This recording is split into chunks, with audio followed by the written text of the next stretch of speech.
Hello mga idol. Ito munang gagawin natin mga idol. Magpiprepare tayo ng cover sa bago natin ginawang motor brake niya. Ito yung preparation natin. Yung mga plate i-ano yan natin. Puputulin muna natin. Yan o. Kung makikita nyo may mga yan, may mga guide. Ayan na. Yan na yung putol niya. Di ba?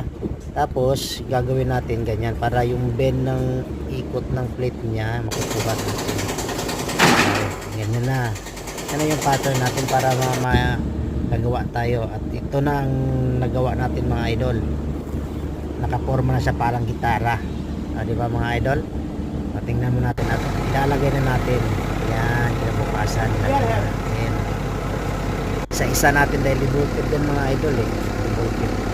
Yan yung mga kasama natin, mga masisipag yan. Yung mga idol. Alright. Ano, tapos dito sa kabila pinipinturahan ng umpisa dahil dadali ng Saudi. Mga idol. Ayan mga idol, tingnan nyo. Nailagay na at saka nakaporma na yan, nakabolt na yan. At ito na yung finish natin. Nakasarado na. At may mga brace na, mga brace para hindi siya malaglag. Ayan na yung na yan.